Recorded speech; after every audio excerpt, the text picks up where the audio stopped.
Hello మొక్కల ప్రేమికులు. నాకు నిన్న వాట్సాప్ చేసి ఒక క్వశ్చన్ అడిగారండి. ఇదిగోండి, దీని ఫోటోయే పెట్టారు నాకు. సో ఇది చూడండి, ముట్టుకుంటే ఇలా ముడిచిపోతూ ఉంటుంది. ఇది జలగ అనొచ్చు, నత్త జాతికి సంబంధించింది. అయితే ఇది ప్రాణాంతకమైన జలగ అంటే విషపూరితమైన జలగ కాదా అన్నది నాకు కూడా పూర్తిగా ఐడియా లేదు. బట్ లాస్ట్ 6 months నుంచి ఇవి మా గార్డెన్లో కూడా మాకు కనబడుతున్నాయి. రెగ్యులర్గా మల్టిప్లై కూడా అయిపోతున్నాయి అన్నమాట. దొరికినంత వరకు కూడా మేము చాటుతోనో చీపురు పెట్టి ఏరేసి పారేస్తున్నాము.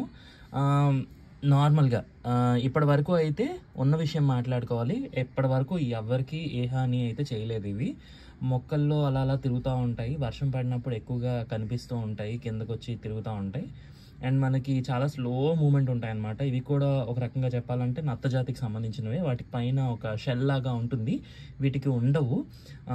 జనరల్గా ఏం చెప్తారంటే కొంచెం ఉప్పు నీళ్లు చల్లేసినా లేదంటే వేప నూనె చల్లేసినా కూడా అవి దూరంగా పారిపోవడం కానీ చనిపోవడం కానీ అవుతూ ఉంటుంది, ఉప్పు నీళ్ళు చల్లినా కూడా. వీటి బాడీ తత్వం అలా ఉంటుంది చూడండి. ముట్టుకోగానే అలా అలా తిరిగిపోతే ఇక కదలట్లేదు కూడా కనీసం. ఇప్పుడు ఎంత ఎంత కష్టంగా కదులుతున్నాయి చూడండి. సో బాడీ ఇలా స్మూత్గా ఉంటుంది కాబట్టి ఉప్పు వేసినా ఉప్పు నీళ్ళు చల్లినా కూడా అవి త్వరగా చనిపోయేదానికి అవకాశం ఉంటుంది. సో మ్యాక్సిమం మనం ఇలాంటివన్నీ జీవరాశులు అన్నీ ఉన్నాయంటే అర్థం ఏంటంటే మన గార్డెన్లో కెమికల్స్ ఏవి యూజ్ చేయట్లేదు అని అర్థము.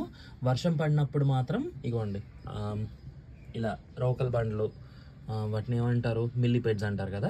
సో అవి ఇవి కనబడుతూ ఉంటాయి. సెంటిపెడ్స్ చాలా తక్కువ అండి, అంటే జర్రిల్ లాంటివి చాలా తక్కువ అనమాట, అరుదుగా కనబడతాయి ఎప్పుడైనా గెత్తం తెచ్చినప్పుడు కానీ అలాంటివి. ఇవి కూడా అలా గెత్తం వచ్చినప్పుడు అలాంటి వాటిల్లో కలిపి వచ్చేస్తాయి. అవి ఈజీగా మల్టిప్లై అయిపోతాయి. చూడండి, 2 నోడ్స్ కూడా ఉన్నాయి చూసారా.